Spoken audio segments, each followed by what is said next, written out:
নমস্কাৰ এছপিএন সকল সকলোকে জব মাষ্টাৰ আসাম চেনেলটোলৈ স্বাগতম জনাইছোঁ। আশা কৰোঁ সকলোৰে ভাল। ইণ্ডিয়ান অইল কৰ্পোৰেশ্যন লিমিটেডত নতুনকৈ 1770টা এপেৰেণ্টিকৰ পদ মুকলি হৈছে। আহকচোন পদকেইটাৰ বাবে ডিটেইলভাৱে ডিছকাছ কৰোঁ। ভিডিঅ'টো আপোনালোকে অলপো স্কিপ নকৰাকৈ শেষলৈকে চাব, তেতিয়াহে ভালদৰে বুজিব পাৰিব এই পদকেইটাৰ বাবে কোৱালিফিকেশ্যন কিমান লাগিব, ক'ত ক'ত জবৰ লোকেশ্যন ওলাইছে আৰু এক্সাম কেতিয়া হ'ব। ইণ্ডিয়ান অইল কৰ্পোৰেশ্যন লিমিটেডে এপেৰেণ্টিকক 1770টা পদ মুকলি কৰিছে, যাৰ এপ্লাই কৰা লাষ্ট ডেট হৈছে 2/6/2025। যাৰ পদৰ সংখ্যা হৈছে 1770টা। ইয়াৰ বাবে rate of stipend payable of apprentice per month shall be prescribed under apprentice act 1961-1973।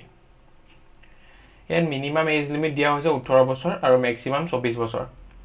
লগতে এজ ৰিলেক্সন প্ৰদান কৰা হৈছে SC STৰ বাবে 5 বছৰ, OBC আৰু NCL বাবে 3 বছৰ, PWBD বাবে 10 বছৰ, PWBD OBC বাবে 13 বছৰ আৰু PWBD SC ST বাবে 15 বছৰ।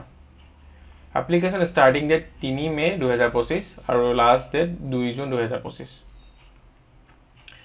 কিদৰে এপ্লাই কৰিব? আপোনালোকে ইণ্ডিয়ান অইল কৰ্পোৰেশ্যন লিমিটেড বুলি চাৰ্চ কৰাৰ লগে লগে এপেৰেণ্টাইজ বুলি আহিব। তাত প্ৰথমে আপোনালোকে নিজৰ ৰেজিষ্ট্ৰেশ্যন কৰি ল'ব। ৰেজিষ্ট্ৰেশ্যনটো কমপ্লিট হোৱাৰ পিছতে তাত আপোনালোকে এপেৰেণ্টিকক কোনটো পদৰ বাবে এপ্লাই কৰে সেইটো তাত যাব। ইয়াত ট্ৰেড এপেৰেণ্টিকৰ বাবে IIT ডাটা এণ্ট্ৰি অপাৰেটৰ বিচৰা হৈছে আৰু টেকনিচিয়ানৰ বাবে ডিপ্ল'মা বিচৰা হৈছে। মই আপোনালোকৰ অফিচিয়েল নটিফিকেশ্যনখন দেখাই দিছোঁ।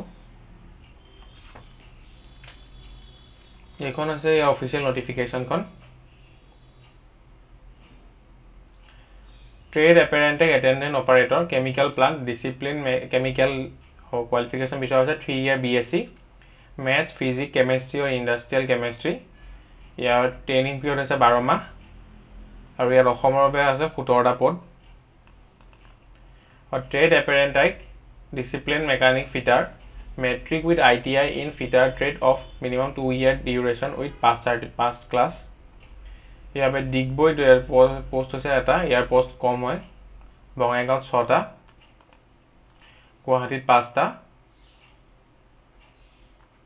ট্ৰেড এপেৰেণ্টিক বইলাৰ ডিচিপ্লিন মেকানিকেলৰ বাবে 3 years BSc maths physics chemistry আৰু ইণ্ডাষ্ট্ৰিয়েল কেমেষ্ট্ৰি। ইয়াৰ পদ হৈছে গুৱাহাটীত 10টা, ডিগবৈত 2টা, বঙাইগাঁৱত 15টা। টেকনিচিয়ান এপেৰেণ্টিক ডিচিপ্লিন কেমিকেল, ইয়াৰ বাবে 3 year diploma in chemical engineering petrochemical engineering chemical technology refinery and petrochemical engineering. Year month duration হৈছে 12 মাহ। গুৱাহাটীত ইয়াৰ পদ আছে 27টা, ডিগবৈত 9টা, বঙাইগাঁৱত 15টা। টেকনিচিয়ান এপেৰেণ্টিক ডিচিপ্লিন মেকানিকৰ 3 year diploma in mechanical engineering বিচৰা হৈছে। ইয়াৰ ডিউৰেশ্যন হৈছে 12 মাহ। ইয়াৰ গুৱাহাটীত 15টা, ডিগবৈত 10টা, বঙাইগাঁৱত 20টা। টেকনিচিয়ান এপেৰেণ্টিক ডিচিপ্লিন ইলেক্ট্ৰিকেল, ইয়াৰ 3 year diploma in electrical engineering diploma in electrical and electronics engineering. ইয়াৰ পদ গুৱাহাটীত হৈছে 15টা, ডিগবৈত হৈছে 2টা, বঙাইগাঁৱত 15টা। Technician apprentice discipline instrumentation 3 year diploma in instrumentation engineering instrumentation electronics instrumentation control engineering applied electronics and instrumentation engineering.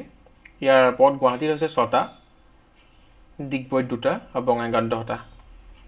Trade apprentice secretarial এছিষ্টেণ্টত 3 year BA BSc BCom, ইয়াৰ গুৱাহাটীত হৈছে 5টা, ডিগবৈত 13টা, বঙাইগাঁৱত 3টা। Trade apprentice accountant 3 year BCom বিচৰা হৈছে। ইয়াৰ গুৱাহাটীত 4টা, ডিগবৈত 1টা আৰু বঙাইগাঁৱত 5টা। Trade apprentice data entry operator class 12 pass, ইয়াৰ বাবে গুৱাহাটীত 3টা, ডিগবৈত 2টা, বঙাইগাঁৱত 4টা। Trade apprentice data entry operator skill certificate holder class 12 pass with skill certificate holder in domestic data entry operator. ইয়াৰ পদ হৈছে গুৱাহাটীত 2টা, ডিগবৈত 1টা আৰু বঙাইগাঁৱত 2টা। এইখিনি হৈছে পদ অসমৰ বাবে।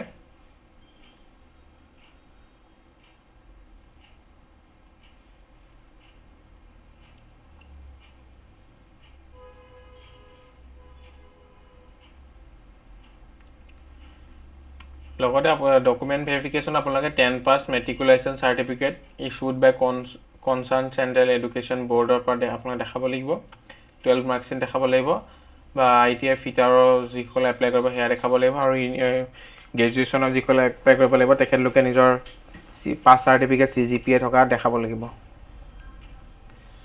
তাৰপিছত মেডিকেল ফিটনেছ টেষ্ট হ'ব তাৰপিছত আপোনালোকৰ ক'ত সিলেক্ট হয় অসমৰ হেতু পাব ইয়াত how to apply to clearly লিখা হৈ আছে candidate must be above prescribed eligibility criteria should visit our IOCL www.iocl.com ত গৈ ভিজিট কৰিব লাগিব